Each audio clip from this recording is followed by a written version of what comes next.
السلام علیکم ورحمۃ اللہ وبرکاتہ۔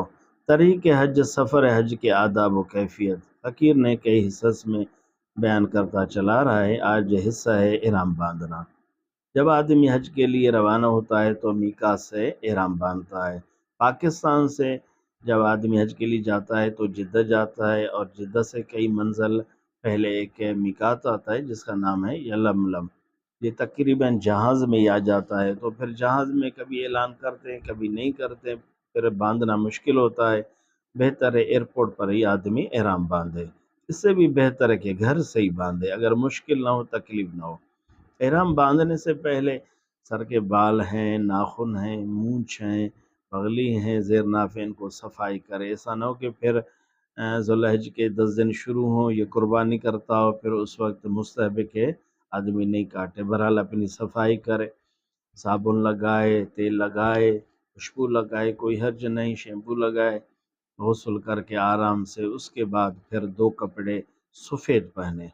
کبھی ایسا عذر ہو اگر سفید نہ ملتے ہوں، آج کل تو ایسا اس طرح نہیں، بہرحال کبھی ہو کسی اور رنگ کا بھی گنجائش ہے، لیکن سفید سب سے بہتر ہے۔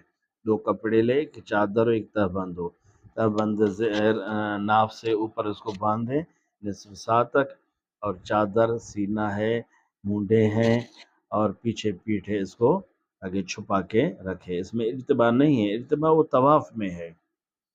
سر کو بھلی ڈھانپا رکھے، اس کے بعد باہر نکل کر غسل کر کے احرام باندھ کر نکلے، اور 2 رکعت نماز پڑھے۔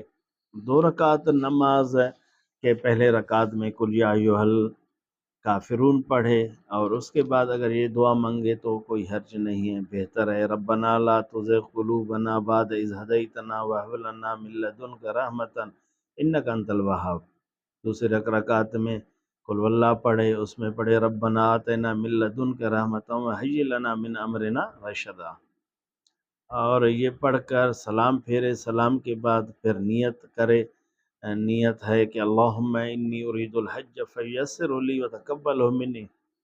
اگر یہ نہ آئے عربی میں تو اردو میں ہی کہہ لے کہ اللہ میں حج کا ارادہ کیا ہے، اس کو میرے لیے آسان کر، اس کو قبول کر میری طرف سے۔ نویت الحج وحرم تو بھی للہ تعالی، یہ نیت بھی زبانی ہو یا دل سے ارادہ کر لے تو بہتر ہے۔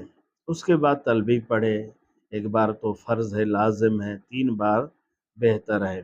آواز سے پڑھے لبیک اللہم لبیک لبیک لا شریک لک لبیک ان الحمد والنعمت لک والملک لا شریک لک۔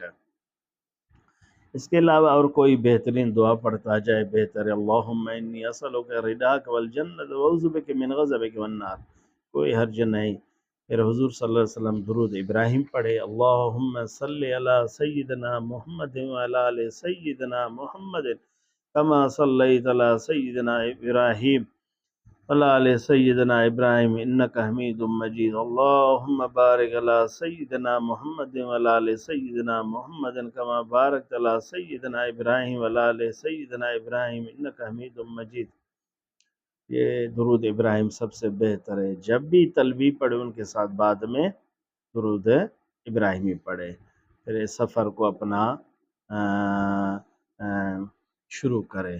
یہ جاننا چاہیے کہ جب 2 رکعت نفل پڑھے گا، نیت کرے گا، اس کے بعد سر کو کھلا رکھنا چاہیے، پھر ڈھانپنا ناجائز ہے۔ 24 گھنٹے تک اگر ڈھانپ لیا، سر کو چھپایا یا پٹی باندھ لیا تو اس پر پھر کفارہ دم ہے۔ اگر 24 گھنٹے سے کم پٹی باندھ لیا تو پھر صدقہ کفارہ نہیں ہے۔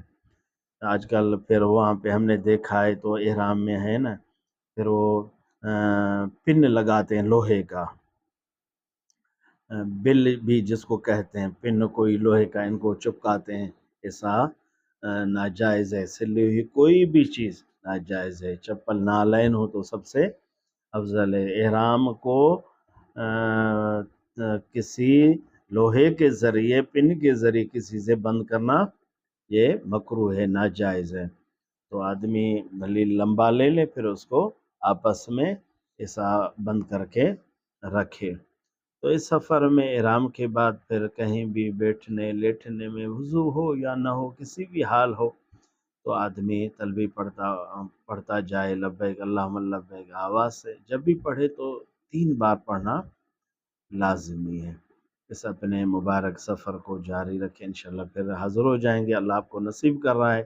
اس فقیر مسکین کو بھی اپنے دعا میں یاد رکھیں کہ اللہ تعالی ہمیں بھی حج کی سعادت نصیب فرمائے، عمرہ کی محبوب صلی اللہ علیہ وسلم کی روضہ طاہرہ کی زیارت نصیب فرمائے۔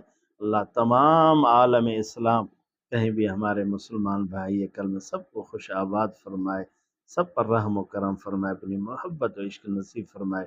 اس فقیر مسکین حقیر ضعیف نعیف ابن صدیق محمد حضور بخش مجددی کو اپنے دعا میں یاد رکھیں۔ والسلام، خدا حافظ، اللہ